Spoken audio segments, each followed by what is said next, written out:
Welcome to the Stronger Than Steel podcast with your hosts Austin Davidson and John Keir, talking Steelers all the time. Now, here's Austin and John.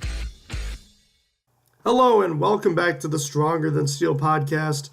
My name is John Keir, and joining me as always is my co-host Austin Davidson. Hello. It's season 2, episode 62. We got a little bit of a different episode going on today, Austin. The Steelers are in the middle of their bye week. It's early on Friday morning, the 5th of January.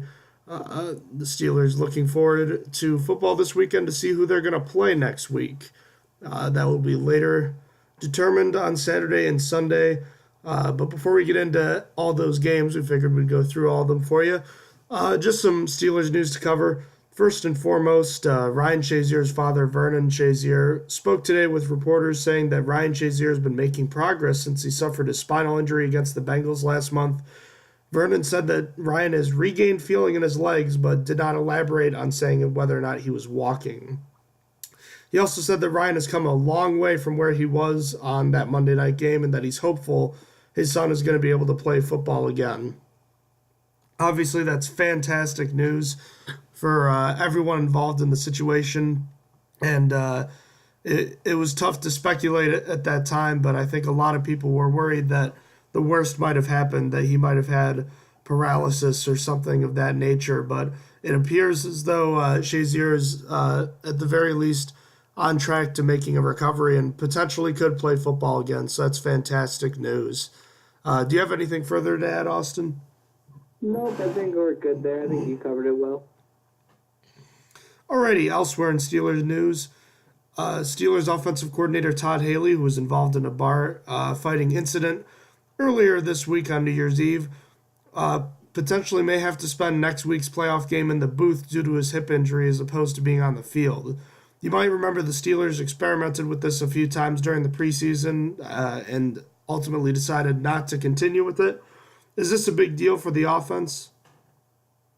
I don't think so. Even though that they didn't continue with it after the preseason, I really don't think it's that big a deal. Still call plays. It's really all that matters. I don't see the real issue with it. I don't really get it. Maybe there's something I'm missing, but I don't know. I don't think it's going to affect anything. What do you think? It'll be a bit of an adjustment process, but I don't think it's going to have that big of a deal on the scope of the game. Look, they have all week to figure this stuff out, so whenever they practice in-game situation stuff, they can just do that too. And, I mean, it's not like they don't have offensive coaches on the field. You know, it'll just be the offensive coordinator who's not on the sidelines. It's not like Ben Roethlisberger is not used to this. His first offensive coordinator, Ken Wisenhunt, early on in Ben Roethlisberger's career, actually spent most of the time in the upstairs in the booth as opposed to on the field. So this is not unheard of for the Steelers offense. Last bit of Steelers news is that Le'Veon Bell was named the AFC's Offensive Player of the Month by rushing for 310 yards and 4 touchdowns. Bell and Brown have combined for this award in December for each of the last 4 years. So that's an interesting little tidbit. As far as games going on, there's 2 Saturday and 2 Sunday. This Saturday, the first game, the 5th-seeded wildcard Tennessee Titans at 9-7 travel to Arrowhead to take on the 10-6 Kansas City Chiefs, the number 4 seed.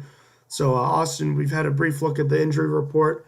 Nothing too crazy standing out for both teams with the exception of running back DeMarco Murray, the starting running back of the Tennessee Titans, is not going to play this week. He would have been a huge loss last year, but Derrick Henry's become more involved in this offense, so he'll probably be able to shoulder the load pretty easily. But I guess the biggest questions on the minds of fans looking at this game, starting with the Chiefs, is do you think the Chiefs are going to be able to make a run to the AFC Championship game with the roster they currently have? If the Jaguars win, they have a chance. Traditionally, the Chiefs have been terrible against the Steelers and will not be able to go on the road in Heinz Field to beat the Steelers. So the Bills somehow pull off some amazing victory. They will not be able to proceed, in my opinion. But they have beaten New England once this year. Granted, it was a little first game of the NFL season, but it wasn't the first time Kansas City has beaten New England. So overall, I think they will. They will. No, I think they win this game versus the Titans, but can't make it through New England. But I sure hope they do. What do you think? Can this Chiefs team make it to the AFC Championship game? There is a path for this team, but it is definitely a difficult one.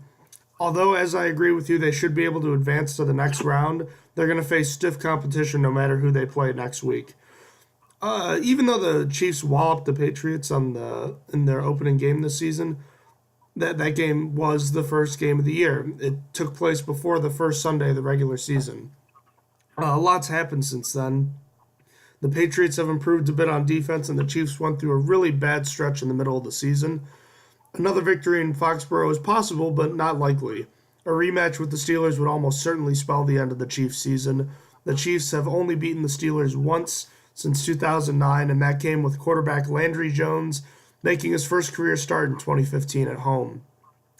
The Steelers are a matchup nightmare for the Chiefs, and that's likely going to end in their season falling apart. On the other side, the Titans really backed into the playoffs. Can Marcus Mariota, who struggled mightily this year, improve his play enough to win this game? No. Mariota hasn't been the quarterback many had expected him to be this year, and I don't see him coming alive in the playoffs. He's thrown way too many interceptions. If the Titans have any chance of winning this game, it's going to be on the legs of Derrick Henry, not on Mariota's arm. Do you think that Mariota can play well enough to win this game? I don't think so. He just hasn't been the same player since he suffered injuries last year. Despite likely being the fastest and most dangerous quarterback on the ground besides Cam Newton, his play as a passer has been subpar this year. In fact, you can make a strong argument he's the worst quarterback in the playoffs this year. And as we all know, quarterback play is the most important this time of year. And a quarterback who has more interceptions than touchdowns in the regular season doesn't inspire much confidence in his team going forward, even if he did miss a couple of games. So as far as the actual game goes, Austin, I'll jump right into it. I think this is going to be the worst game point differential-wise this weekend. I find the Titans to be the least inspiring and interesting team in the playoff field for both conferences. I kind of find it amazing they still made the playoffs. The Titans have a solid and at times good defensive unit, but they're going to have their hands full with the likes of Alex Smith, Kareem Hunt, Travis Kelce, and Tyreek Hill on offense. Those four guys have powered the Chiefs to one of their best offensive seasons ever, and there were only 4 games this year where the Chiefs scored less than 24 points. I think the Chiefs' offense is just too high-powered for the Titans to contain the whole game, and coupling that with the ability for Alex Smith to limit turnovers, the Titans are really going to need their best day on defense to keep this one close. The Titans, on the other hand, just broke the 24-point barrier only 5 times this season. They have at times had a solid running game with DeMarco Murray and Derrick Henry, but Murray's going to miss this game, meaning Henry's going to have to carry the load. And he probably can, but outside of him, the Titans have few options. Tight end Delaney Walker has had another good season, and Rashard Matthews has been a somewhat consistent deep threat, but with an opportunistic and bend but don't break defense featuring Justin Houston and the dynamic cornerback Marcus Peters, who had 5 interceptions during the regular season, I think the Chiefs are going to have the upper hand on defense. And I think Peters' play is likely going to determine whether or not Mariota plays a clean game. I don't see the Titans putting up more than 23 in this one, and that's going to be a problem for the Titans if they want to win this game. What do you think, Austin? What do you see in this game? I think that the playoffs is going to begin with a snooze fest. I'm hoping the Titans can somehow keep the Chiefs' offense in check while also having Derrick Henry be unstopped on the ground, but I can't see both of those things happening. I don't think the Titans' defense is going to be able to lock up all the Chiefs' playmakers and Kareem Hunt, Tyreek Hill, and Travis Kelce. They're really going to have to put pressure on Alex Smith to take this game away from the Chiefs and also force turnovers, which is something the Chiefs haven't done much this year. They don't have many turnovers. Alex Smith has only thrown 7 interceptions. Then the Chiefs have only lost a fumble 3 times, and one came last week against the Broncos with backups in. That being said, I find it unlikely that the Titans' offense is capable enough to even do anything, even if they force turnovers. It is going to be all in Derrick Henry, who, while I think that he is great, he is still unproven. He still hasn't had enough reps. He hasn't been the number one running back. And this game is going to be really telling to see how he is. I mean, I guess that's exciting to look forward to in this game. It's going to be exciting to watch Derrick Henry be the running back one for once and maybe put the Titans' fate in his legs. So that's something to look forward to. But that's about it. Alrighty. So now that we've set the scene for this game, give me a couple bold predictions and then give me your final score prediction for this game. The Chiefs are installed as 7-point favorites at this point in time. My first bold prediction is that the Chiefs defense gets 3 turnovers in this game, each one leading to a touchdown for the offense. Then number 2 is that Tyreek Hill records a hat trick and gets 3 touchdowns. And then the third one is that Kareem Hunt gets 2 touchdowns, 1 receiving and 1 rushing, and totals 167 scrimmage yards. And then my final score prediction in blowout fashion is that the Chiefs win 35-13. And I just want to mention the postseason history really quickly. These 2 teams have never met as the Chiefs and the Titans. Technically, the Chiefs are 2-0 against the Titans, but both games were played when the Titans were the Oilers. And the first time these teams met in the playoffs was when the Chiefs were the Dallas Texans, and it was the Dallas Texans versus the Houston Oilers. And obviously, the Dallas Texans came out on top in that one. But let's hear your bold predictions and your final score prediction. Well, Austin, I think the Chiefs are just simply the better team in this one. I think on offense, their big guns are going to get it done on Saturday. They're going to put up over 450 total yards on offense.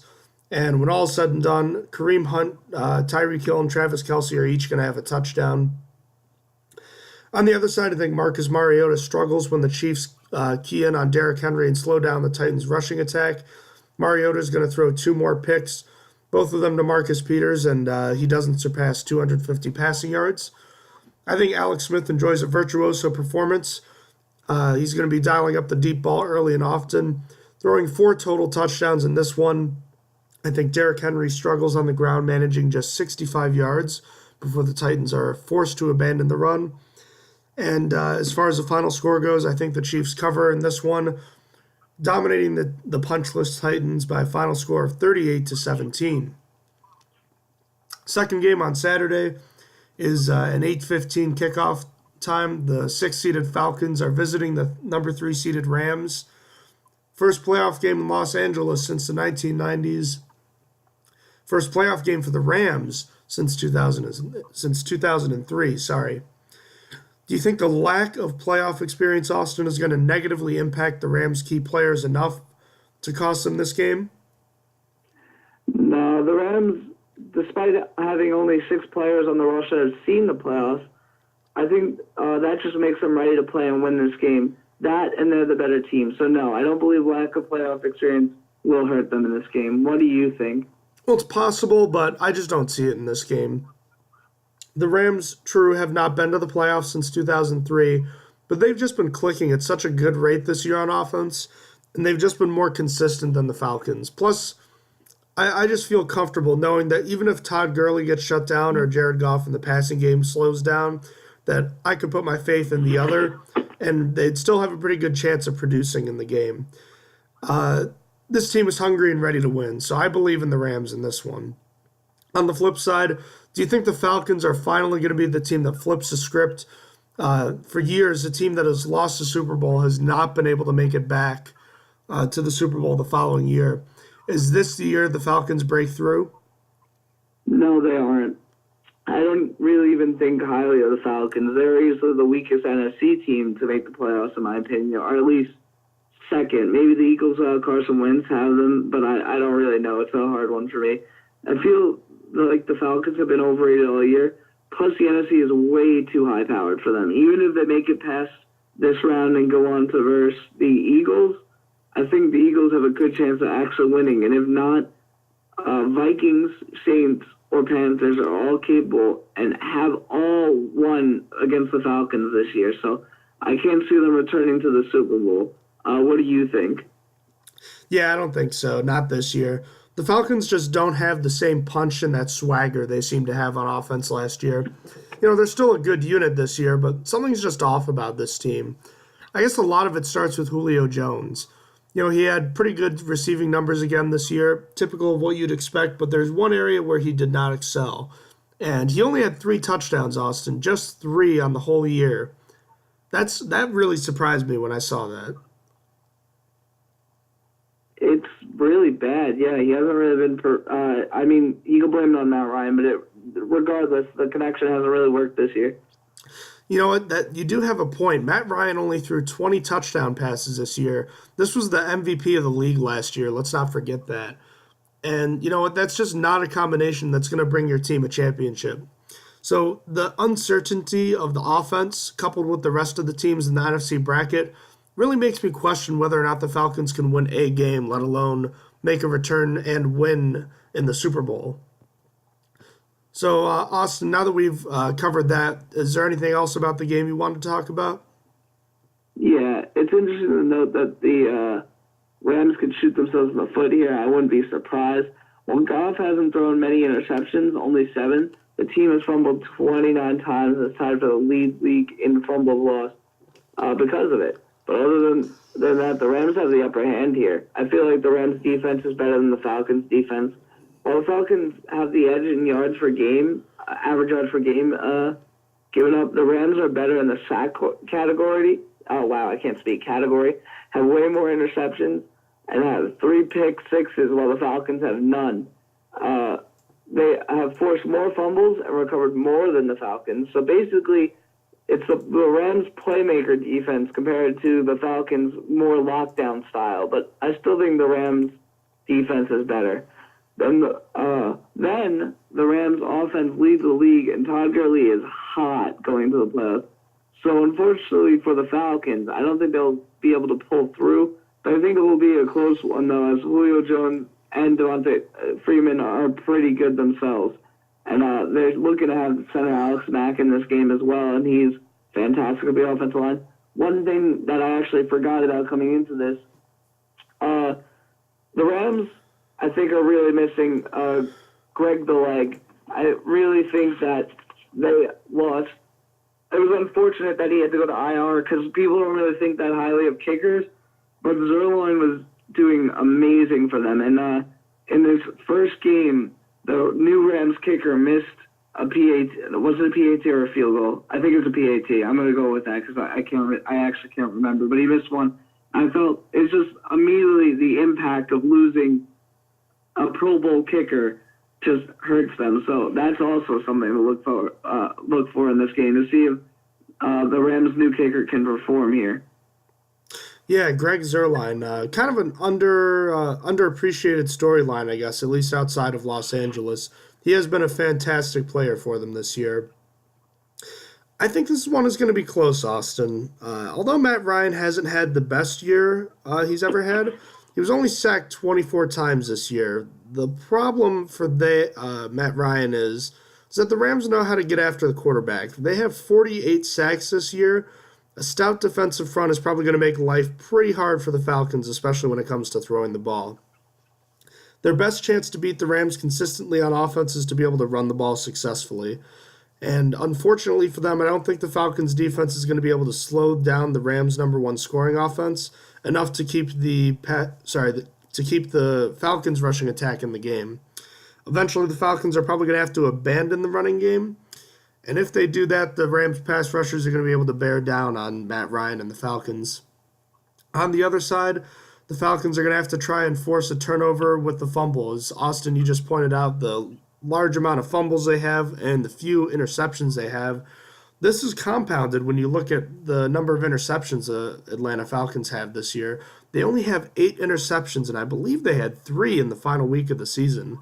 So I guess they're getting hot, but at the same point, they only had a few interceptions the entire year. So that means you're banking on something that is just not likely. So they're going to need to force a fumble or two in order to have a chance this week.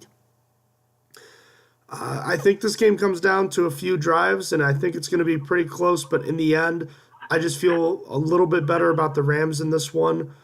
I just don't see the Falcons being able to hang with the Rams offense for, you know, for 4 quarters. But I don't know. What do you think, Austin? What do you have to say about the final score and bold predictions for this game? I think Cooper Kupp is actually the hero for the Rams in this game, coming up with 2 touchdowns, including one to put the Rams in the lead late. Then the Falcons force a fumble in this one and recover, and also force Jared Goff's 8th interception of the year. My third one is that Devontae Freeman goes over 120 rush yards, and the final score is going to be the Rams 34-30. And I just wanted to again mention the postseason matchup. The Falcons have the win in their sole matchup, blowing out the Rams 47-17 in 2005. I think, if I remember correctly, that was Michael Vick at quarterback in that game. So That's correct. That must have been a good one. I don't really remember it. It's a forgettable game to say the least. But yeah, what were your bold predictions and your final score? I think the Rams offense goes off again. Todd Gurley continues where he left off at the end of the regular season, picking up 130 yards on the ground and getting into the end zone a couple of times. Quarterback Jared Goff is going to enjoy a nice start to his playoff career, throwing for 265 and 2 touchdowns with a clean slate as far as turnovers go. Aaron Donald is going to wreck the Falcons' offensive line, picking up 3 sacks as the Rams obliterate the Falcons' offensive attack, sacking Matt Ryan 5 times in total and picking him off once. I think Devontae Freeman and Tevin Coleman are going to have some open running room early, and they both find the end zone, but they become afterthoughts once the Rams pull away, finishing with just a combined 70 rushing yards and 20 of those coming in the second half. I think the Rams win this game by a final score of 31-24. I think the Falcons fight, and they make it a little bit closer than it was, but I think it's going to be just too tough for the Falcons to be able to keep up with the Rams' explosive and potent attack. Third game coming up, it's a 1 o'clock kickoff on Sunday. The Bills, making the playoffs for the first time since 1999, traveling to Jacksonville. Probably the Bills really wish they had a home game this weekend. The elements of winter are in full effect along the East Coast and in the Northeast, Austin. You want to talk a little bit about some of the snow that you've been getting and some of the cold that's we've been getting up in Western New York. The Bills are going to be playing in some pretty nice weather, so I guess they'll be happy about that, but they're missing out on some serious home field advantage. Yeah, it's been snowing really hard over here in the New York areas. 1.5 foot on Long Island, which is actually a lot for the islands, but it's just the whole East Coast, though, so the Bills would thrive in their own home field. I feel like that's helpful for them, and obviously the Jaguars aren't used to it. They're from Florida. I bet the Bills do wish they were a home field, but they're just happy to be in the playoffs. Yeah, speaking of just being happy to be in the playoffs, this is kind of a matchup between two teams that have, it's been a while since they've both been in the playoffs. The Bills, obviously the longest drought in professional sports currently until this past weekend. The Jaguars hadn't made the playoffs since 2007 when they last beat the Steelers in the playoffs. That was the last time they made it. So they haven't been in quite a while themselves.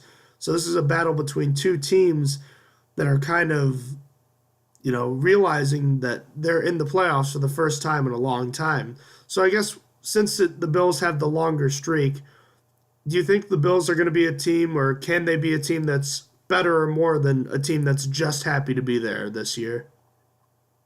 Not without LaShawn McCoy at 100%, which he won't be. The Bills' passing game is non-existent, ranking 31st in the league. You can't rely on a backup running back or Shady McCoy even at whatever percentage he's going to be at, and that passing offense to win you the game. This is over for the Bills before they even start. What do you think? Yeah, I seriously doubt it. This is a game where both teams might just be happy, but the Bills making the playoffs was such a huge deal. They faced such a tough uphill battle to playoff success, and they really weren't even that great in the regular season. And then you add the LaShawn McCoy injury into that equation, and it doesn't look good for them. The Bills have been running the ball well this year, but they don't have much of a running game outside of LaShawn McCoy, so they are going to have to think up with something fast. On the other side, can the Jaguars turn it around, Austin? They started the season so well, but they really finished poorly, especially the last couple games. They just were not the same team we saw during the course of the season. So they might have that great defense, but is it all smoke and mirrors maybe? Can they turn it around? I think easily. Their offense can do absolutely terrible in this game, and the defense is going to save them regardless because of the state that the Bills are in. I still think that the Jags are a really good team despite the poor ending to the season. I think that they can do damage in the playoffs. It's possible for them. So I do think they could turn it around. Do you think they can? Only this week by the virtue of who the Jaguars are playing, in my opinion. Technically, the answer is yes, but had the Jaguars been playing any other team, I honestly would have been most likely picking the team that the Jaguars would be playing and not Jacksonville. I just don't think highly of them right now at all, and Blake Bortles just offers no confidence to me at all. After a hot stretch in the last month of the year, he fell apart the last 2 weeks of the season, and the Jaguars can and should probably win this week, but beyond that, I think they're going to have a pretty difficult time, even with the success that defense has had this year. So I guess as far as the rest of the game goes, Austin, this one looks to be pretty ugly, but is there any chance the Bills are going to stay in this one? I'm honestly not even quite sure that the Bills will be able to move the ball at all in this game. I mean, maybe Blake Bortles somehow messes it up to the point of no return for the Jags. It's not the most outlandish thing to think, but for the Bills to win this, they're going to need to gain confidence early and score early, as the Jaguars' defense is stingy. As for the Bills' defense, they're going to need to, A, stop Leonard Fournette and force Bortles to throw, and then, B, apply pressure to Bortles to induce mistakes, as the Bills' defense is going to have to try and keep up with the turnover machine that is the Jaguars' defense. But I can't see this happening. Realistically, in this game, the Jaguars' great pass defense is going to have no problem keeping up with one of the worst passing offenses, as well as keeping a hurt Shady McCoy or whatever back or running back ends up playing for the Bills. And then on offense, the Jaguars' great offensive line will keep Bortles protected nicely and make running lanes for Leonard Fournette so he can run all over the Bills. In my mind, there's almost no chance that the Bills achieve what they need to in this game. I don't think they're going to be successful in either of my 2 points. I think they're just going to ultimately fail in this game. Is there anything you have to add about the two teams in this game? Well, the Bills have a chance, and I'll elaborate a little bit on this. This does look like a blowout on paper, especially with the LaShawn McCoy injury, and if he plays, he's definitely not going to be at 100%. There's no doubt about that.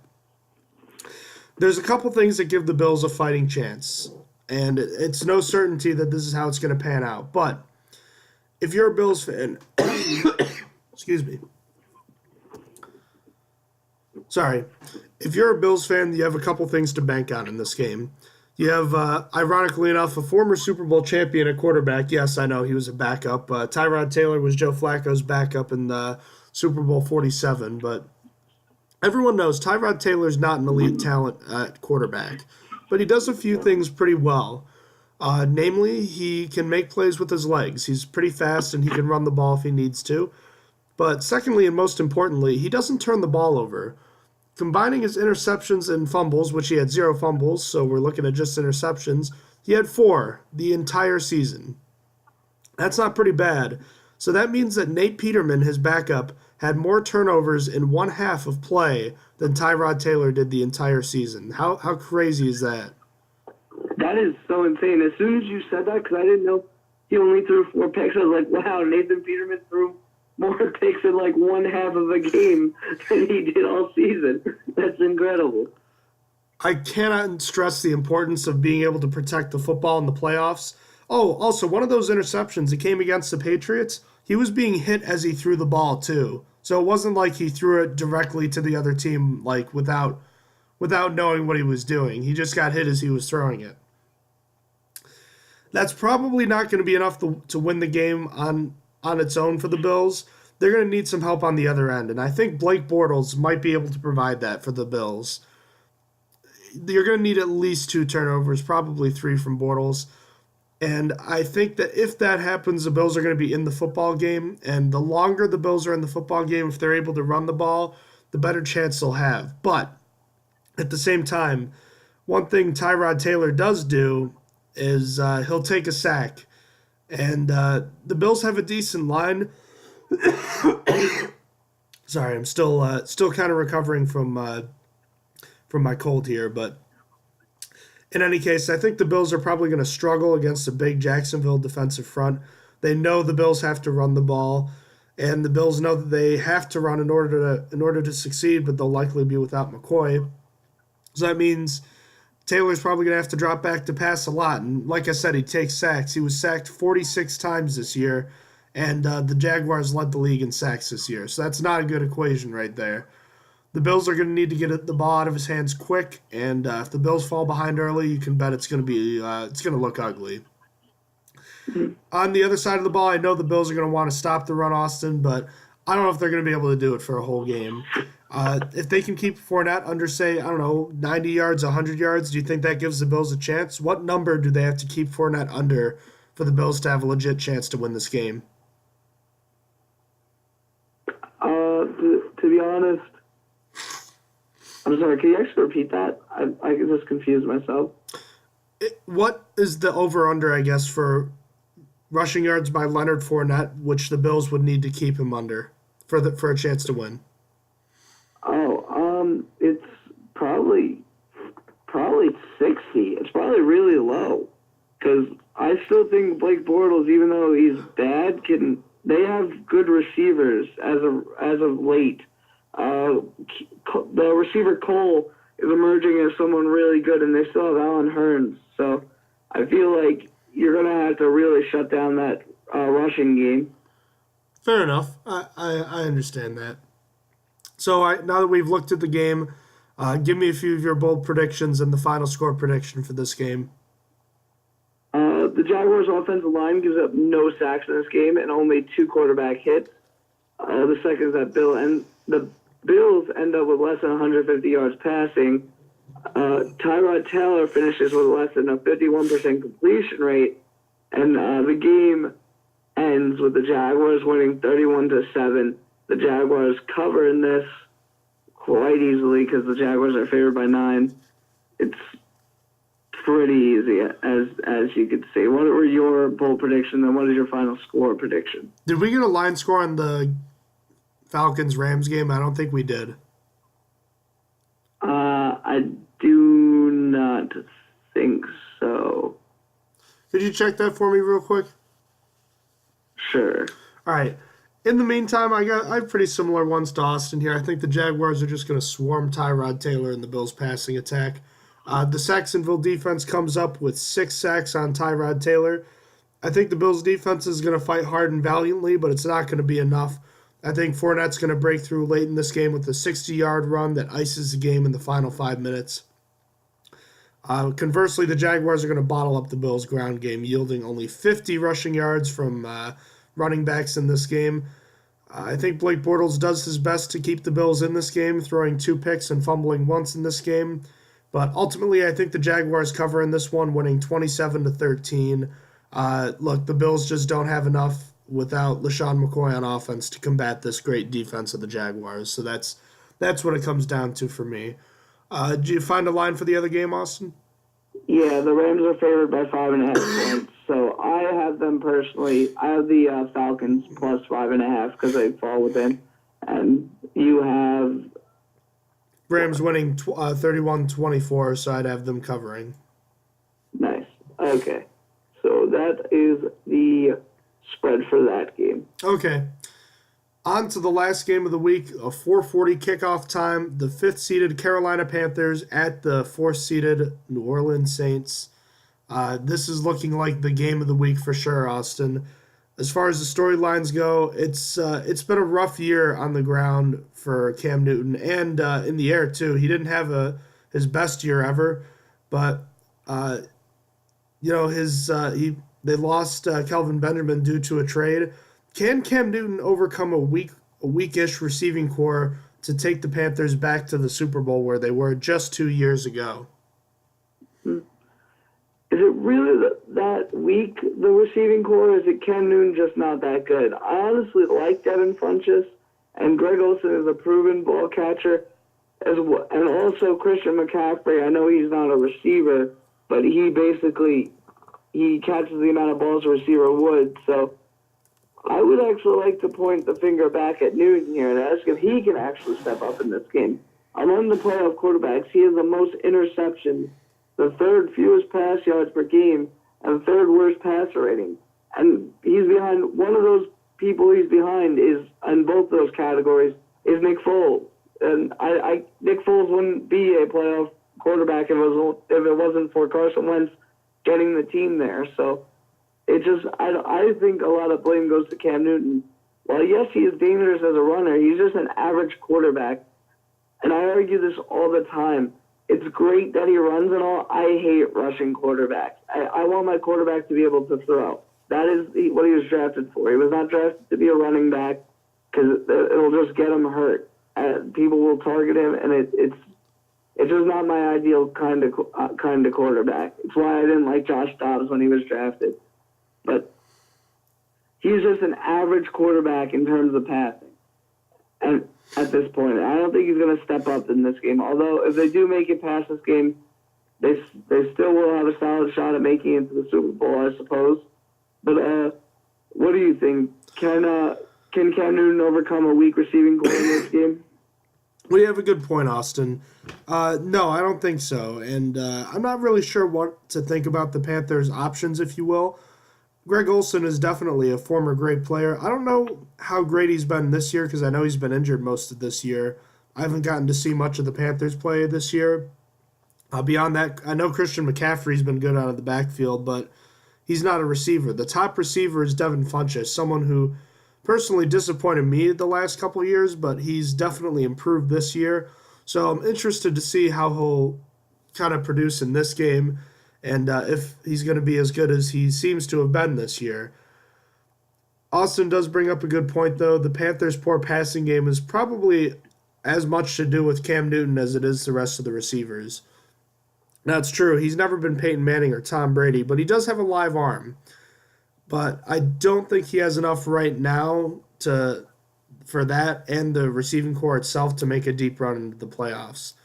Conversely, the home team, the Saints, they dropped a game to another contender in the Rams this year, but I think there's a strong argument to be made that the Saints are the most dangerous team in the playoffs right now, Austin. Would you agree with me? I would, actually. I think that the Saints are really dangerous. They have 2 Pro Bowl running backs, 2. Then they have a great offensive line and a dangerous Super Bowl experienced quarterback in Drew Brees. And that's just some of the offense. The defense has so many great players as well, with Cameron Jordan being a wrecking force, Marshawn Lattimore playing like a seasoned vet, and other players like Marcus Williams stepping up. Honestly, I hope the team makes it to the Super Bowl because they are really fun to watch. I love watching the Saints play. I think they're a really fun team. I'm sorry. You said that you think the Saints are the most dangerous team in the playoffs. What makes you think that? Well, they're the team that nobody wants to play right now for good reason. You pretty much covered it, Austin. They have an all-time great quarterback at the helm. They have the best duo at running back in the league.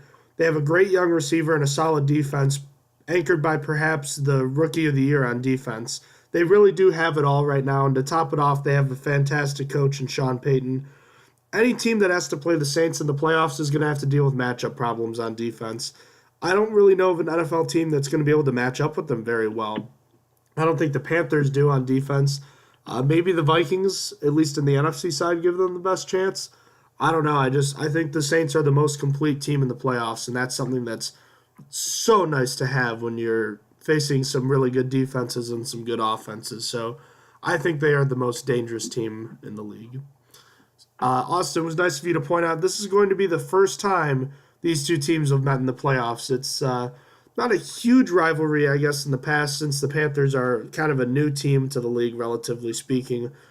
Only their, I believe, 22nd year in the league, but it's definitely going to be a heated matchup. These two teams do not like each other at all. So how do you think the game is going to play out? Well, the Saints have beaten the Panthers twice this year. Can they do it a third time? I think so. I feel as though the Saints have the upper hand at most positions. Saints have the better quarterback, running backs, wide receiver, offensive line, defensive line, cornerbacks, and safeties, while the Panthers have the better tight end and linebackers. That's really it. It's not like the Panthers are better on special teams either. I just think that on paper, the Saints are easy to favor. There's just not much to like about the Panthers, in my opinion, in this game, I mean. I think quarterback is one of the most important positions, and the Saints win that battle handily, in my opinion, again. Then I don't think there is any slowing down the 1-2 punch that is Mark Ingram and Alvin Kamara. I just think that the Panthers just want to outmatch, and that is shown by them being swept by the Saints in the regular season. I just think that the Saints have this on lock, even though I still think it's going to be a close game. I say lock, but I just think that the Saints will edge it out no matter what. I think the Saints can go down, and they're still going to win it some way. What do you think about this game? Could you find the two games that they played this year and kind of can we figure out what the results were? How did the teams play in those games? Because I'm curious to know about that. But in the meantime, I think this is a game that obviously is favoring the Saints more and more. But these divisional games always seem to be close to me. I have a feeling the Panthers are going to struggle to establish a run in this game with their running backs, which means, excuse me, it's going to be up to Cam Newton to provide with his arms and legs to get it done for the Panthers, but I don't think it's going to be enough. Cam Newton's going to play a dangerous game throwing on the outside and running up the middle against the Saints defense. I think they'll be able to force a couple of turnovers, and even though I think Newton's going to play pretty well, he's not going to be able to withstand the pounding all game, so that means at some points he's going to have to sit back there and fire away. This favors the Saints, obviously, if you manage to keep Cam Newton in the pocket. On the other side of the ball, the Panthers have one chance to win with this explosive offense. But they have to do two things. They have to shut down the running game of Mark Ingram and Alvin Kamara, and then they must get after Drew Brees with the pass rush. And that's no easy task. If the Panthers somehow do manage to slow down the running game, which they're definitely going to have to sell out for, they have a chance to pressure Brees. They have 50 sacks on the year, which is nothing to shrug off. And even though Drew Brees hasn't had his typical season, the counter-argument to that would be that Drew Brees has only taken 20 sacks this year. This is a smaller quarterback. He understands that it's important to get rid of the ball in a timely fashion, and he doesn't take hits often. So the Panthers are really going to need Julius Peppers and company to get to Brees quickly. So they can do it, but they're going to need their best performance, and I just don't think they're going to be able to get that and their best performance from Cam Newton at the same time. I think Newton's going to play very well, but I think the turnovers are going to be what's going to kill them ultimately. So as we jump into the bold predictions, I'll just give mine right away. I think Cam Newton really does ball out in this game. I think he goes for 350 total yards, 80 of them coming on the ground and the rest going through the air. And I think he has 3 touchdowns, 2 through the air and 1 on the ground. On the other side, obviously the Saints are going to give up some plays to Newton, but I think they sack him 5 times. And they hit him hard in the running game, forcing him to throw the ball a little more because he doesn't want to keep taking hits. And I think he throws a costly interception late that ultimately gives the Saints the victory. The Saints offense, on the other hand, breaks out in a big way. I think everyone's going to get involved on the action here. The Ingram-Kamara duo combines for 250 scrimmage yards. I know that's a huge number, but it's a bold prediction for a reason. The Panthers, I think, are just going to manage only 40 yards rushing from players not named Cam Newton. And I think the Saints are going to cover in this one. The spread is 4 points for the Saints. I think the Saints score a late touchdown and pull away from the Panthers in this one by a final score of 35-24. So, Austin, let's hear your predictions for this game. My first one is that the Saints sack Newton 4 times and deflect 2 balls at the line of scrimmage. Then my second is that Michael Thomas has over 150 yards receiving with a long touchdown of 75 yards. My third one is that the duo of running backs for the Saints has less than 100 yards of rushing, which I think that only because I feel like this is going to be a return to the Saints throwing offense. The Saints this year have moved towards a run-first offense when they've always been a throw-first. So I feel like this game is that kind of game where they're just going to be throwing a lot because I feel like the Panthers' defense is more weak to that. But that's my last bold prediction. I have the Saints covering barely 27-23. All right. And that's about it. So what, in your opinion, which matchup is the best one? Is it the one we just talked about? Because I think it is. Yeah, it's the Saints versus Panthers. I think that the AFC ones are trash. I'm really not looking forward to them at all. The NFC ones are very exciting. I think the whole NFC playoffs is way more exciting than the AFC, at least for the wild card and divisional round. All right. So what matchup is the worst then? Which AFC matchup is worse? I personally think it's Bills Jaguars just because of the quarterback play likely being really bad, really really bad. I'm gonna. Oh, we lost Austin there. We'll have it in suspense here as to whether or not he agrees with me or disagrees. But no, he has a good point. The quarterback play is just not very good, and we'll have to dial here, make the call. All right, Austin, which game is it? You cut out literally right as you were about to say which game you thought was going to be the worst matchup. Yeah, I'm disagreeing with you. It's just the Bills versus Jaguars. I feel like the Titans at least have a small chance to pull an upset. I think the Bills have no chance. I just think it's going to be disgusting from the get-go. So I think Bills versus Jaguars is the worst. All right. So let's go through each game, each matchup, and we'll pick one X factor from both teams as a guy who could really be a difference maker in this game, or each game. Sorry. So let's start with the Chiefs and Titans game. So who are your X factors for both teams? For Kansas City, it's Travis Kelce. I just think he is one of the most dangerous weapons in the playoffs. We've seen him a lot. He tends to get a lot of yards, really just on big chunk plays. So he's my X factor for the Chiefs. For the Titans, I didn't talk about him much, but I also went with their tight end, Delaney Walker. I think Delaney Walker, I've always had just a weird liking for Delaney Walker as a tight end. I like that he was a great run blocker, and just he was one of my favorites, even though he wasn't like the Rob Gronkowski's or the, I guess, Travis Kelce's. But he could be dangerous. He's still really good, even though he's older. So he's my X factor. How about you? Who are your X factors for the Chiefs versus Titans? I'm going with the linebacker on the Chiefs, Derek Johnson. He's not a pass rusher. He doesn't have any sacks this year, but he's a run stopper, and he's going to get a lot of chances to stop Derrick Henry. And Derrick Henry's a big man. That's no easy task, but I think he's going to be one of the most important guys when it comes to stopping the run against the Titans. And if the Titans can't run the ball, they cannot win. That's how I see it. So he's my X factor on Kansas City. On the other side, I'm going with wide receiver Rishard Matthews. He had a long touchdown against the Steelers. I'm sure you remember that. That was Cody Sensabaugh's first start of the year.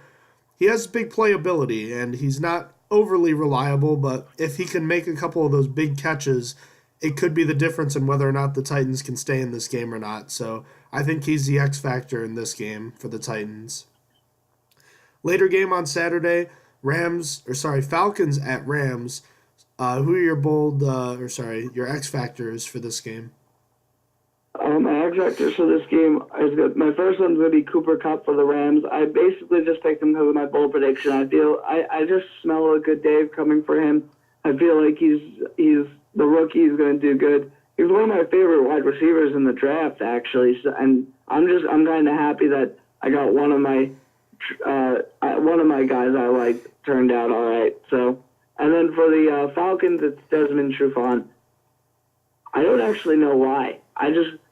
Something in my head was like Desmond Trufant is going to be a difference maker in this game.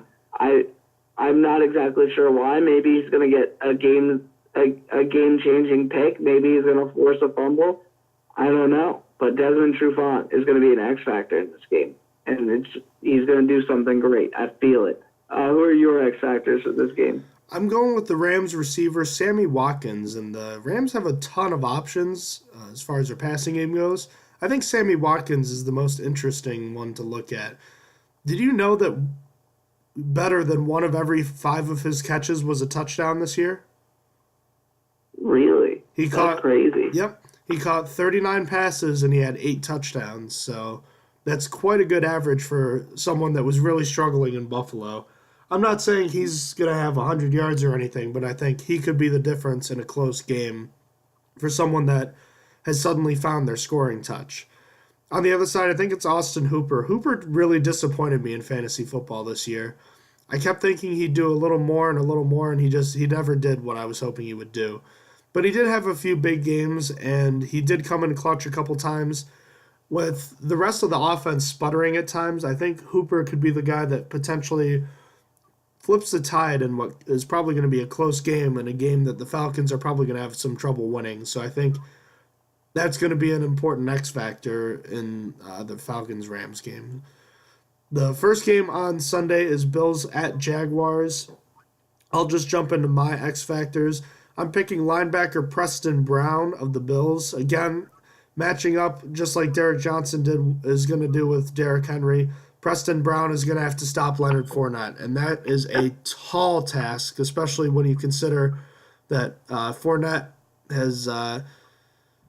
Oh man, all I can think about is that long 90-yard run he had against the Steelers, and he's not the home run hitter all the time, but he can do it all, and he really is a talented running back.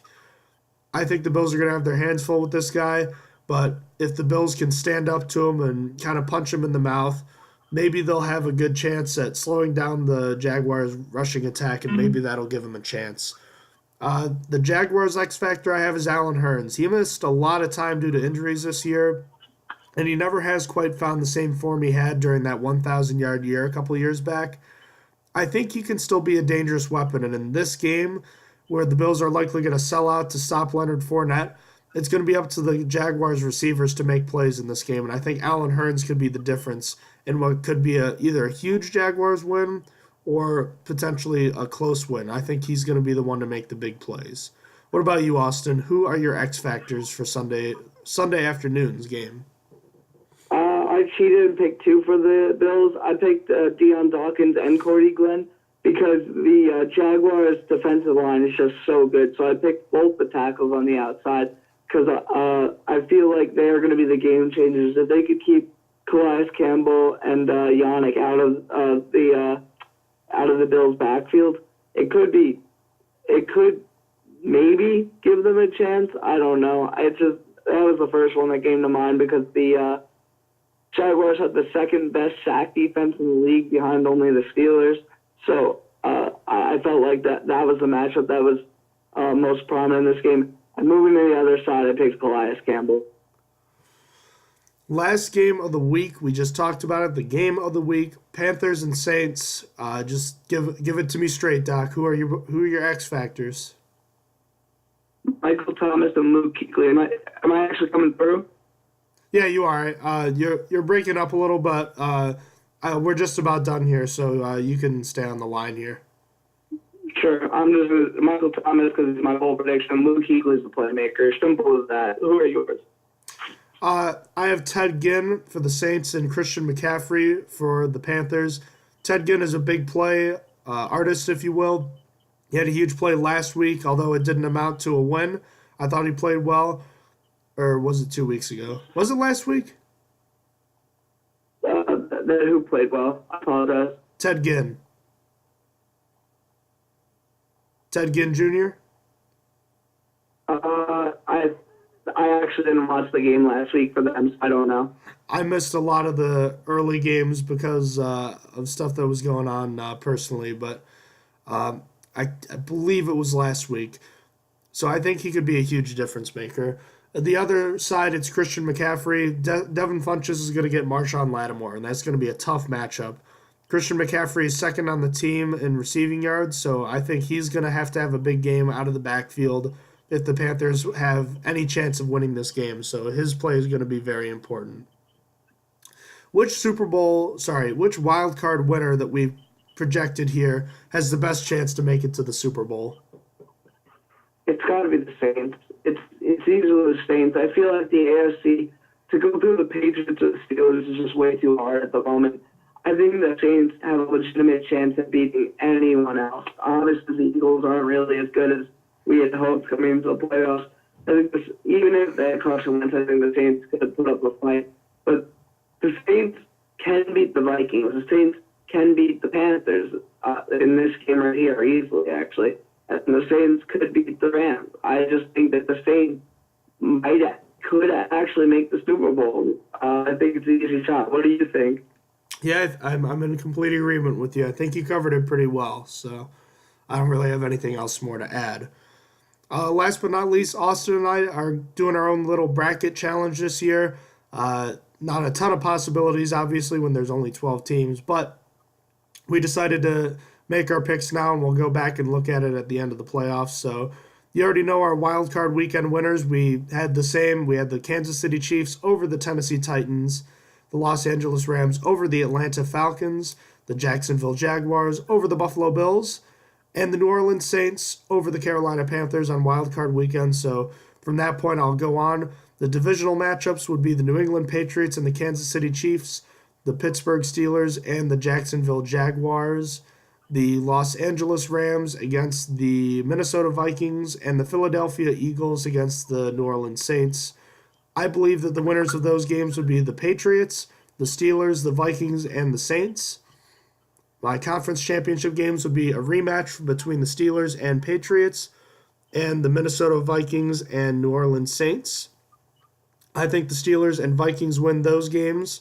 And my Super Bowl 52, would be the Steelers and Vikings. I had to have the Steelers winning over the Vikings, a rematch of Week 2. The Steelers won that game 26-9. I think this one's a little closer.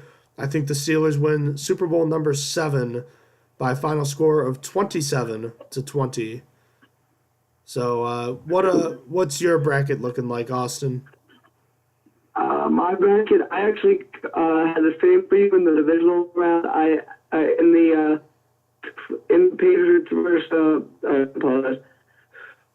Patriots versus Chiefs. Patriots come out on top. Steelers versus Jaguars. Steelers come out on top. Vikings versus the the names, I'm really dead right now. Vikings and Rams. Vikings and Rams. Vikings come out on top. Saints, Philadelphia Saints come out on top. That leads to the conference champions where the Patriots versus the Steelers. I have the Patriots winning, unfortunately. I'm being realistic here. And then Vikings and Saints. I've been back and forth between the two. The Vikings actually beat the Saints pretty bad earlier in the year, but I'm just still going to pick the Saints. I have the Saints coming back and winning to go to the Super Bowl. And then in the Super Bowl, Saints versus Pats. I was going to give it to the Pats, but I think that the Pats defense is at the worst it's ever been. And I can't imagine what Alvin Kamara, Michael Thomas, and Mark Ingram would do to the Pats. So I have the Saints winning 30-27 in the Super Bowl this year and coming from the wild card round. Interesting. You know that matchup between the Saints and Vikings was Monday Night Football Week 1? I didn't remember that. See, I just remembered that the Saints got destroyed. But that's interesting. So that makes it a much more likely scenario. Sam Bradford went off in that game and then didn't play again. That was when Case Keenum's first start was against Pittsburgh. Oh, yeah. Yeah. I remember these things now. Yep, kind of crazy. But, that wraps things up for our wild card preview edition of the Stronger Than Steel podcast. We had a lot of fun doing this last year, and obviously it's a little different this year because the Steelers are, they're on a bye this week. So we get to just sit back and watch and see who we're going to play next week. So as far as rooting interest goes, Austin, who do you think the Steelers fans should be rooting for here? Well, anyone against the Patriots, first of all. That's about it. And then we want to hope that the Chiefs meet us somewhere. That's what we're hoping for. Oh, I meant even as simple as this upcoming week. Who do you want the Steelers to play next week? Who do I want the Steelers to play next week? Jaguars. Only because I feel confident seeing them again. And Ben feels confident seeing them again. And that bumped me up. Ben's the same stuff that made me want to run through a wall for him. Like, yeah, he's going to kill him next time. So I want to see. Despite it sounding like it's realistically, you'd want like the Titans and the Bills to both win, and you get to versus the Titans. But I honestly just want to see the Jaguars get it over with. Yeah, I'm in agreement with you. I think realistically, at least, the Jaguars make the most sense based on who's likely to win. I feel confident in the Steelers beating any of the three teams they'd play. They'd play Jacksonville, Kansas City, or Tennessee. And I think Pittsburgh can beat all of those teams. They obviously crushed the Titans at home. I believe it was week 10 or 11 on a Thursday night game. The Steelers smoked them, and I think the Titans are the worst playoff team. At least, I think they're the worst playoff team, even worse than the Bills, just me personally. I think the Steelers would have no problem beating them. We all know the Steelers have the Chiefs' number, and I really don't think that highly of the Jaguars right now. I know they crushed the Steelers and picked off Roethlisberger 5 times, but that was the outlier. He had never thrown more than, 3 interceptions in a game, or more than 2 interceptions in a game since 2008. So that's a long time ago. So that's not going to happen again. And I think the Steelers are just the better team. So I think the Steelers would have confidence against any team. But you do kind of want to see the Jaguars because Ben Roethlisberger is playing much better now. And there's a much better chance he's going to have his way with his defense. So until next time, Austin, we're going to wrap things up for tonight. The wild card weekend fast approaching. A lot of good football to be played. Everyone stay safe on the East Coast. It's weather is not very good right now. So we'll keep everyone updated. Hopefully everything's going all right, and we'll stay tuned to everything that's going on around the NFL this week. So thank you so much for joining us. If you have any questions about the show or about the Steelers you want us to answer for you, email us at strongerthansteelpodcast@gmail.com. Check out our various social media pages. We're on Instagram at @stronger_steel_NFL. Check us out on Facebook at Stronger Than Steel Podcast, and we're on Twitter at Stronger_Steel. Check out our videos, our podcasts, which are videos on YouTube. We have audio on SoundCloud, and we post both of them on our website, strongerthansteelnfl.blogspot.com. So thank you so much for joining us again on this special Wildcard Weekend preview edition of the Stronger Than Steel podcast. Take care, everybody. You have been listening to Stronger Than Steel podcast. Thank you for joining us today, and don't forget to check out our website listed in the description below.